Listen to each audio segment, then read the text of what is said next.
My name is Thea Calloway and I'm 33 years old.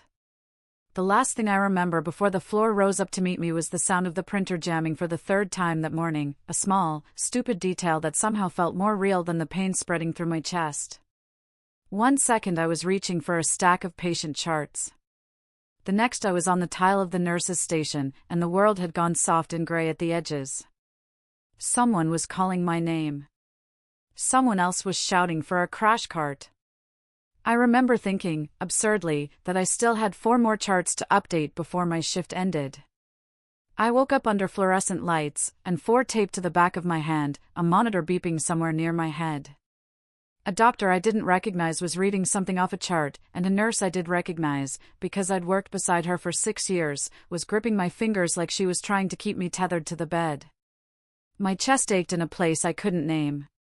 My throat was dry enough to crack. I asked her what happened, and she told me my heart had stopped for almost 40 seconds before they got it going again. 40 seconds. I kept turning that number over in my head like it belonged to someone else's life. They told me they'd called my parents.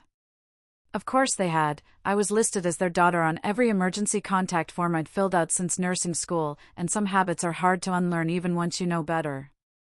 I lay there for hours, tubes running into my arm, my pulse tracked on a screen above me, waiting. Every time the door opened, I turned my head, certain it would be my mother rushing in with that particular panic she used to have when I skinned my knee as a kid. It never was. It was another nurse checking my vitals, or a resident asking me to rate my pain on a scale of 1 to 10, or an orderly bringing in a tray of food I couldn't stomach. By the second day, when the cardiologist explained I'd need a procedure to correct the arrhythmia that had nearly killed me, I understood that something had shifted permanently, and I hadn't been given the chance to prepare for it. My parents still hadn't come. Not a call, not a text, nothing waiting on my phone when I finally had the strength to check it. What I found instead, scrolling with hands still trembling from the sedation, was a photo on my sister's page. Simone, radiant in sunglasses on my parents' back patio. A glass of lemonade sweating on the table beside her. My mother laughing next to her, glass raised toward the camera. The caption sat under it like a slap, finally, a day without the drama. 62 likes. A dozen comments agreeing that peace was finally possible in that house. I read it twice, sure I was misunderstanding something, that maybe the post was old, unrelated. But the timestamp matched almost exactly the hour I'd been wheeled into the cath lab. While a surgeon threaded a wire through the vein in my leg to fix the thing that had stopped my heart, my mother was toasting to how quiet the house felt without me in it.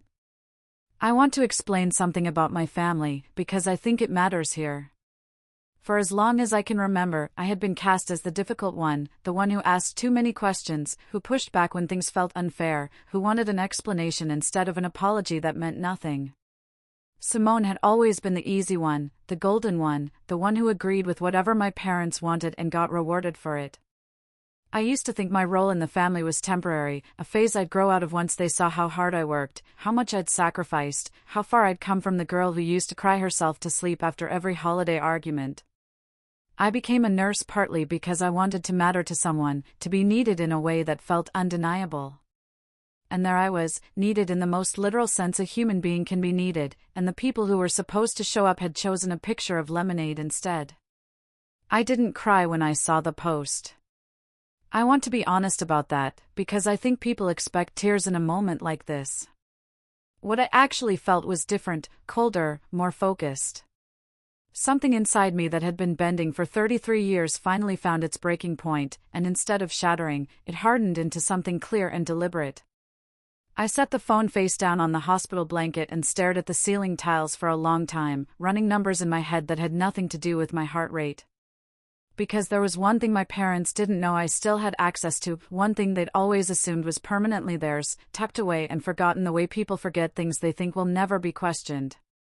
Lying there with a wire fresh out of my leg and a monitor still charting every beat of a heart that had nearly stopped for good, I picked up my phone again, found the number I needed, and made the first call. The call was to Heron Voss, my parents' longtime attorney, the man who had drawn up nearly every legal document my family had signed over the past 2 decades, including one most people had conveniently forgotten I was part of. 7 years earlier, my grandmother, before she passed, had placed the lake house in Cattaraugus County into a small family trust. And because I was the only grandchild who'd spent summers up there with her, fishing off the dock and helping her can tomatoes in August, she'd named me co-trustee alongside my mother. At the time it felt like sentiment, not strategy. My parents had treated the property as theirs ever since, renting it out during peak season, hosting holidays there, never once asking me for input, because they'd assumed, correctly for years, that I wouldn't push back. I hadn't needed to. I hadn't wanted to make things harder than they already were. Heron picked up on the second ring, and when I explained where I was calling from and what had happened, his voice changed instantly, the practiced calm of a man used to family disputes giving way to something closer to alarm. He asked if I was safe. I told him I was stable, that the procedure had gone well, and that I needed him to walk me through my options as co-trustee, specifically regarding a sale. He was quiet for a moment, then asked the question I'd been waiting for: was I certain? I told him I had never been more certain of anything in my life, and asked him to draft the paperwork to list the lake house with a broker that week. He didn't argue with me, which I appreciated more than he probably realized. Instead he asked one practical question: whether I wanted to notify my parents before or after the listing went live. I told him after. Not out of cruelty, though I understand if it reads that way, but because I had spent 33 years giving my family advance warning before doing anything that might upset them, softening every edge, apologizing before I'd even finished a sentence.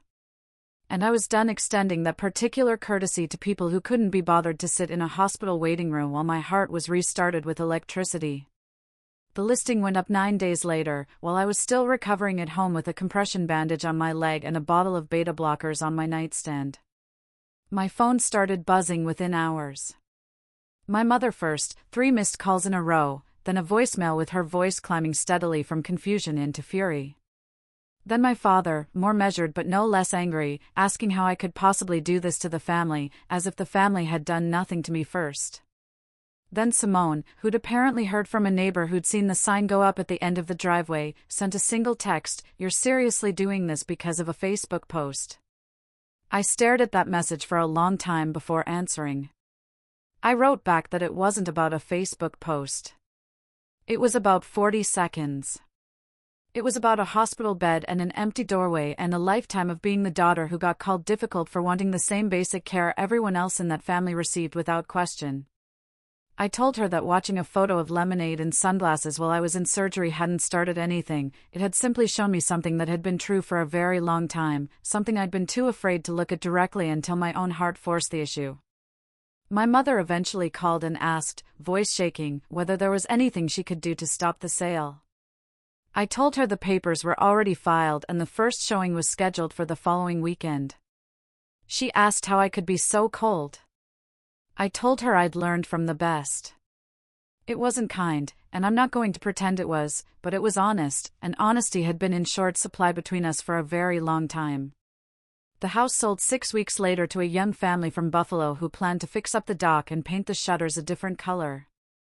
Heron handled the closing, and my share of the proceeds went into an account earmarked for the cardiac follow-up care my insurance wouldn't fully cover, plus a little leftover that I put toward a trip I'd been putting off for years. My parents haven't spoken to me since the closing date. Simone texts occasionally, short and stiff, but she texts, which is more than I can say for the 2 people who were supposed to come running the moment a hospital called their name. I think about that caption sometimes: finally, a day without the drama, and I wonder if they've figured out yet who the drama actually was. A heart that nearly stopped. A phone call that never came.